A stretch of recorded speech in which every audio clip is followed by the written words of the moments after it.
Hello friends, आप सभी का स्वागत है अपनी यूट्यूब चैनल एस फार्मा में। आप सभी कैसे हैं? आई होप आप सभी ठीक ही होंगे। तो आज की इस वीडियो में हम बात करेंगे बी फार्म फर्स्ट सेमेस्टर का human anatomy and physiology subject का। ठीक है। अब देखो, हमारा चल रहा था यूनिट नंबर 3 का आज ये लास्ट लेक्चर होने वाला है, lymph circulation and functions of lymphatic system, जो कि आपके एग्जाम में 7 मार्क्स का ये क्वेश्चन बनता है। इसके पहले जितने भी वीडियो हैं ऑलरेडी चैनल पर अपलोड हो गए हैं। अगर आपको देखना है तो डिस्क्रिप्शन बॉक्स में जाएं, वहाँ इसकी अलग एक प्लेलिस्ट बनी है, आप वहाँ से इजी वे में देख सकते हैं। तो आज मैं आपको बताऊंगा कि आपका ये लिम्फेटिक सिस्टम या इसका सर्कुलेशन या लिम्फ का फॉर्मेशन कैसे होता है। टोटल डाउट यहाँ पे आपका क्लियर हो जाएगा। ये जो हेडिंग है आपकी सर्कुलेशन ऑफ लिम्फ, इसको आप एक मतलब हेडिंग में और कन्वर्ट कर सकते हो। अगर आपके एग्जाम में आ गया फॉर्मेशन ऑफ लिम्फ, तो फॉर्मेशन और सर्कुलेशन बात वही एक दूसरे से रिलेट है। ठीक है, बात सेम ही है। तो अभी मैं बताऊंगा ये कैसे सेम होती है। तो इसको पढ़ने से पहले आप ये जानो कि आप सभी ने ब्लड वेसल्स के बारे में ज़रूर सुना होगा। तो ब्लड वेसल्स सभी को पता भी होगा कि ब्लड वेसल्स हम बोलते किसे हैं। अगर नहीं भी पता है तो जान लो, ब्लड वेसल्स हमारे ऐसी होती है, हमारे बॉडी में ये प्रेजेंट होती हैं और इसमें से क्या हमारा ब्लड का लगातार फ्लो होता रहता है। ठीक, इसी हम बोलते हैं ब्लड वेसल्स। अब देखो, ब्लड वेसल्स से कुछ रिलेटेड होते हैं हमारे लिम्फ। अब देखो, लिम्फ हमारे ब्लड वेसल से ही रिलेटेड होते हैं। जहाँ पे हमारी ब्लड वेसल जाएगी, जस्ट उसी के नीचे अल्टरनेट हमारे लिम्फ भी वहीं जाएंगे। ठीक है, ये भी एक पाइप की तरह होते हैं हमारे बॉडी में, ये भी एक पाइप की तरह ही होते हैं हमारे बॉडी में। तो जैसे अगर ब्लड वेसल्स ऐसे करके ऐसे ऐसे से गई है, तो नीचे उसके नीचे से ऐसे ऐसे लिम्फ भी उसी के साथ जाएगा। ठीक, अब देखो, ये तो आपका लिम्फ और ब्लड वेसल से जनरल तरीके से क्लियर हो गया। अब आप लोगों ने अपने घरों में एक एग्जाम्पल जरूर देखा होगा कि जब आपके घरों में होता है दूध, ठीक है, दूध से सबसे पहले आप जब इसको गर्म करते हो तो निकलता है आपका एक क्रीम। ठीक है, क्रीम मतलब मलाई वगैरह जान लो। तो मिलता है आपको मलाई।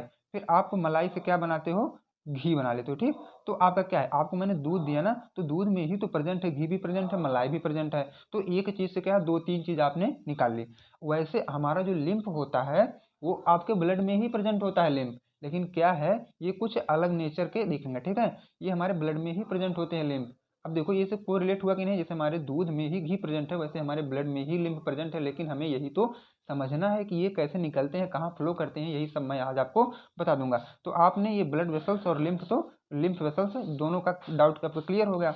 अब देखो, ये तो बात सभी को पता है, as we know blood flow throughout the body through blood vessels. जो भी ब्लड हमारे बॉडी में फ्लो होते हैं वो वेसल्स के हेल्प से ही फ्लो होते हैं। अब देखो, these blood vessels divide into small blood capillary through which blood transport oxygen and other nutrient to all over the cell. अब देखो, ये कह रहा है, यही जो हमारी ब्लड वेसल्स होती है ना, ये आपकी ब्लड वेसल्स है। अब ये ब्लड वेसल्स, ये तो मान लो एक मेन पाइप आपकी गई है, मान लो ये मोटी सी पाइप है, मेन वाली पाइप है, जो पूरे मतलब है मेन कनेक्शन होती है हमारे पानी का। समझ लो, ये पानी का आपके मेन कनेक्शन है।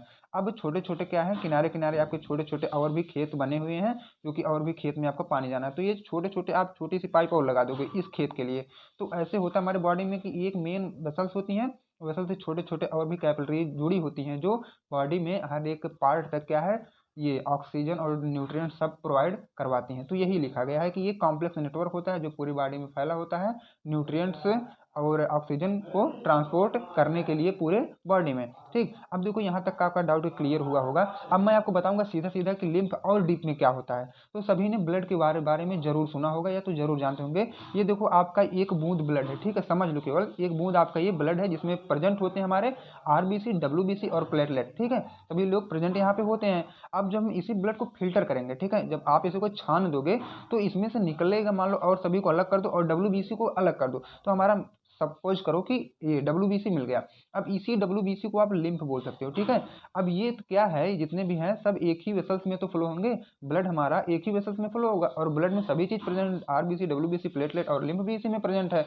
अब देखो, लिम्फ निकलता कैसे बाहर, ये आपका ये एक वेसल्स है, वेसल्स में आपका ब्लड फ्लो हो रहा है, वेसल्स में हमारे छोटे छोटे पोर्स होते हैं। ठीक है, तो जब वेसल जो है कॉन्स्ट्रिक्ट होती है, मतलब सिकुड़ती है फिर फैलती है, फिर सिकुड़ती है फिर फैलती है, ये भी कॉन्स्ट्रिक्ट और होती है ना, तो जानते हो ये छोटे छोटे पोर्स जो है एक बार बड़े हो जाते हैं।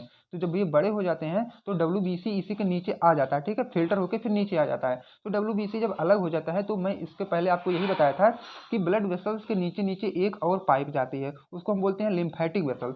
तो लिम्फेटिक वेसल्स हमारे जब डब्ल्यूबीसी आ जाते हैं तो ये इसमें फ्लो करने लगते हैं, तो इसी को हम बोलते हैं क्या, लिम्फ। ठीक, तो जनरल तरीके से आप लिम्फ कैसे बनता है ये तो आप सभी जान गए, और एक क्या है, ये स्टेप मान लो या तो मैकेनिज्म मान लो कि हमारा लिम्फ कैसे बनता है। ठीक है, यहाँ तक आपका डाउट क्लियर हो गया कि आपका लिम्फ बनता कैसे है। अब देखो इसमें क्या किया गया है, आप एक अब फिगर के थ्रू आप समझ लो आसानी से, ठीक है। अब देखो यहाँ पे क्या बनाया गया, आपका फिगर अच्छे से बनाया गया है। ये देखो बनते कहते हैं blood capillaries fluid leak into tissue space. अब मैंने आपको यही बताया ना, ये जो आपका 3-4 स्टेप लिखा गया है वही सब ये बड़े में, मतलब आप डीप में समझो कि आपको एग्जाम में कैसे लिखना है। सबसे पहले तो मैं बोला कि ये जो एक आपकी ब्लड की बूंद है, सबसे पहले वो क्या करेगी, हम फिल्टर करेंगे। तो यहाँ पे वही चीज़ लिखा है, blood capillary fluid leak into tissue space. जब वो लीक होती है, लीक मतलब क्या है, जब यहाँ से ये पूरे ब्लड है, तो जब यहाँ से धीरे धीरे करके आएंगे हमारे वेसल्स में आएंगे, ठीक है। तो यही लिखा गया है कि लीक हो रहा है, ठीक है। तो लीक हुई है जब, अब देखो इंटरस्टियल फ्लूइड मतलब some fluid return to blood circulation through veins and other fluid collected into lymphatic capillary and termed as lymph. अब देखो ये जो कुछ फ्लूइड आए हमारे नीचे ना, तो उसी फ्लूइड को आप सीधा सीधा लिम्फ बोल सकते हो। यही सब लिखा गया है आपके एग्जाम के लिए, मतलब ऐसे आप सेम लिख के आइएगा। अब देखो जो नीचे आ गए, अब उनमें क्या है, लिम्फेटिक कैपिलरी, जो लिम्फेटिक कैपिलरीज होती है ना, वही सब इनको कलेक्ट कर लेती है, मतलब जो भी मतलब नीचे लीकेज हो रहे हैं सभी की जो कलेक्ट कर लेती है, कलेक्ट करके लिम्फेटिक वेसल्स में सभी को ला ला मतलब कर देती है। ये देखो लिम्फेटिक वेसल्स मैंने यहाँ नीचे बनाया, ठीक है। यहाँ से लीक हुआ, ये सब कलेक्ट की, कलेक्ट करके लिम्फेटिक वेसल्स में लेके चली आई। अब क्या है, लिम्फेटिक नोड हमारे लिम्फेटिक वेसल्स में प्रेजेंट होते हैं। ये जो वेसल्स होता है ना लिम्फेटिक वेसल्स, इसी में लिम्फेटिक नोड्स प्रेजेंट होते हैं। नोड्स, लिम्फेटिक नोड्स मतलब ये काम करते हैं हमारे स्टेशन की तरह। स्टेशन की तरह फ्रेंड्स ऐसा होता है कि लिम्फेटिक नोड्स से हमारे लिम्फ क्या है, इकट्ठा मतलब एकत्रित हुए रहते हैं, जहाँ पे इनकी ज़रूरत होती है वहीं ये भेज दिए जाते हैं। अब मान लो कहीं पे बैक्टीरिया आ रहा है हमारे बॉडी में, उनसे लड़ने के लिए तुरंत ये वाले एक्टिवेट होंगे और तुरंत पहुंचेंगे बैक्टीरिया को किल करने के लिए, ठीक है। ये है लिम्फेटिक नोड्स के ये सब काम होते हैं। उसके बाद देखो फिर हमारे लिम्फेटिक डक्ट्स या लिम्फेटिक नोड्स वगैरह या लिम्फेटिक वेसल्स, और लिम्फेटिक वेसल्स में हमारा लिम्फ क्या है, धीरे धीरे वो फॉर्मेशन हो जाता है, ठीक है। ये जनरल सा था आपका लिम्फेटिक फार्मेशन या तो सर्कुलेशन, ये सर्कुलेट कैसे होते हैं। अब देखो ये एक आपका इमेज है, मतलब फिगर है, उनमें देखो क्या है, सबसे पहले आपका ये ब्लड वेसल्स है, ब्लड वेसल्स, और ये ब्लड कैपिलरीज है जो आपको रेड से दिख रही है। तो ब्लड कैपिलरीज में क्या होता है, जब ये ब्लड मतलब ये छोटे छोटे कैपिलरीज में बताया था ना हमारे पूरे होल बॉडी में फैली हुई हैं, तो जब इसी में से आपका ब्लड जो है लीक होता है, तो जब ब्लड लीक होता है तो वो निकल जाते हैं इंटरेस्टियल फ्लूइड के बीच में आ जाते हैं। इंटरेस्टियल फ्लूइड मतलब जो हमारे बॉडी के अंदर सेल भी प्रेजेंट होते हैं ना, और सेल मिलकर क्या बनाते हैं, टिश्यू। अब टिश्यू और सेल के बीच की जो स्पेस होती है उसी में आके ये फ्लूइड भर जाते हैं, उन्हें हम बोलते हैं इंटरेस्टियल फ्लूइड। तो ये जो लिम्फ है हमारा यहीं पे आके भर जाता है। उसके बाद क्या, ये कैपिलरीज में आते हैं, फिर लिम्फेटिक वेसल से होते होते ये हमारे क्या है, यहाँ पे सर्कुलेशन करने लगते हैं, ठीक है। नीचे भी देख लो तो क्या है, इसी में सर्कुलेशन करने लगते हैं। और इसी लिम्फ सर्कुलेशन के रूट पे हमारा लिम्फ नोड प्रेजेंट होता है, मतलब स्टेशन की तरह, जो सबको क्या है प्रोवाइड मतलब रोक के रखता है, और जहाँ जिसकी जरूरत होती है वहीं वो इसका प्रोवाइड करता है। अभी मैं आगे आपको बताऊंगा, लिम्फ नोड एक बड़ी सी मतलब टॉपिक है, आगे अभी क्लियर कर दूंगा, ठीक। अब देखो ये आपका एक यहाँ लिम्फेटिक वेसल्स मैंने आपको बना दिया है। लिम्फेटिक वेसल्स कुछ इसी तरह हमारे बॉडी में होते हैं, ये यूनी डायरेक्शनल होते हैं, मतलब एक ही डायरेक्शन में जो भी फ्लूइड होते हैं वो फ्लो करते हैं, ठीक है। अब देखो ये वाल्व है, अगर यहाँ से जा रहा है तो ये वाल्व केवल इधर ही ओपन होगा, लेकिन जब ये रिटर्न आने की कोशिश करेंगे तो ये वाल्व जो है बंद हो जाएगा, तो रिटर्न नहीं आने देगा, इसीलिए क्या है, इनको यूनी डायरेक्शनल बोला जाता है, ठीक है। यहाँ तक का आपका डाउट है क्लियर हुआ होगा आई होप। अब देखो हम बताएंगे parts of lymphatic system. Lymphatic system के पार्ट क्या क्या होते हैं ये भी जानना आपको बहुत ही जरूरी हो जाता है। इसमें क्या है, लिम्फेटिक वेसल्स आपके प्रेजेंट होंगे, और लिम्फ प्रेजेंट होंगे, और लिम्फ आर्गन प्रेजेंट होंगे। लिम्फेटिक वेसल्स सभी को पता हो गया, और लिम्फ भी सभी को पता हो गया। और लिम्फ आर्गन देखो क्या है, एक प्राइमरी होते हैं, एक सेकेंडरी होते हैं। प्राइमरी हमारा बोन मैरो जहाँ पे आपका ब्लड का फॉर्मेशन होता है, एक थाइमस हो गया, और सेकेंडरी में लिम्फ नोड और स्प्लीन हो गया, ओके। अब देखो ये लिम्फ नोड थोड़ा डिटेल में आ जाता है आपके एग्जाम में, तो मैं इसको डिटेल में डिस्कस कर लेता हूँ कि लिम्फ नोड हम बोलते किसे हैं, ठीक है। लिम्फ नोड, इसके पहले आपको मैं बता दिया कि ये एक स्टेशन की तरह काम करते हैं हमारे लिम्फेटिक वेसल्स में। अब देखो इसको आप क्या है, लिम्फ ग्लैंड्स या लिम्फोइटिक नोड्स भी बोल सकते हो। अब देखो इनका स्ट्रक्चर वगैरह कैसा होता है, लिम्फ नोड्स आर स्मॉल, ये सबसे छोटे होते हैं और बीन शेप्ड के होते हैं, ठीक है। That play crucial role in the immune system, और हमारे इम्यूनिटी में, मतलब आपकी इम्यूनिटी को मजबूत बनाने में कह सकते हो तो, कि वायरस बैक्टीरिया से लड़ने के लिए ये हमें मजबूत बना देते हैं। They filter lymph fluid and waste, और यही फिल्टर करते हैं हमारे मतलब लिम्फ फ्लूइड को, और जो हमारे बॉडी में वास्ट मटेरियल है इन सबको ये फिल्टर कर देते हैं। अब इसका स्ट्रक्चर देख लो, जो एग्जाम में कई बार पूछा गया है। इसका स्ट्रक्चर देख लो क्या है, बाहर बाहर सब कार्टेक्स रहेगा, और कार्टेक्स के ऊपर जो कवरिंग लेयर रहेगी उसे हम कैप्सूल बोलते हैं, और अंदर वाले को पैरा कार्टेक्स। अब देखो ये एफरेंट लिम्फेटिक है, ठीक है, एफरेंट लिम्फेटिक ये है, और यहाँ से जहाँ से इसकी स्टार्टिंग होती है ये अंदर वाला पार्ट, इसको आप मेडुला बोल सकते हो, और ये इफरेंट लिम्फेटिक वेसल है, ठीक है। अब देखो ये तो जनरल सा एक फिगर था। अब देखो हम इसके पार्ट्स वगैरह और फंक्शन भी और अच्छे से हम पढ़ लेते हैं कि ये क्या होते हैं। अब इसको देखो, इस कंसिस्ट ऑफ 3 पार्ट, ये क्या है, 3 पार्ट से मिलके बना होता है।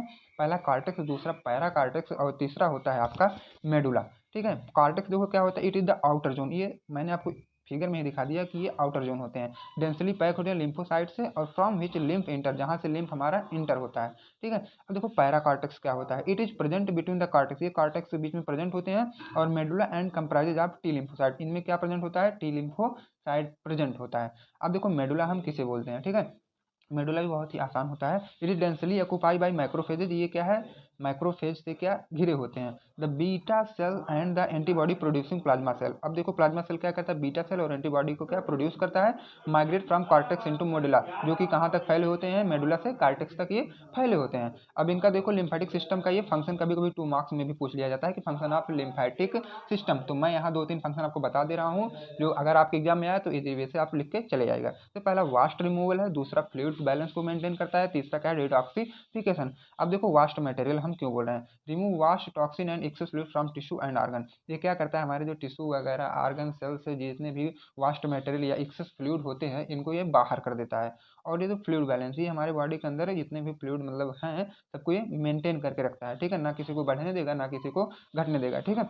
अब देखो डिटॉक्सिफिकेशन मतलब क्या होता है, remove toxin and heavy metals from the body. अब देखो आपने इनऑर्गेनिक में एक लिमिट टेस्ट पढ़ा होगा हैवी मेटल्स का, तो हैवी मेटल्स हमारे बॉडी के लिए बहुत ही खतरनाक होते हैं, तो जितने भी हैवी मेटल होते हैं और पॉइजनस सब्सटेंस हमारे बॉडी में होते हैं वो क्या करता है, हमारा लिम्फ इन सबको बाहर करता है, ठीक है। तो इस कंडीशन को हम बोलते हैं डिटॉक्सिफिकेशन। तो आज आपकी यूनिट नंबर 3 भी एचएपी का कंप्लीट हुआ। नेक्स्ट में हम बात करेंगे यूनिट नंबर 4 का।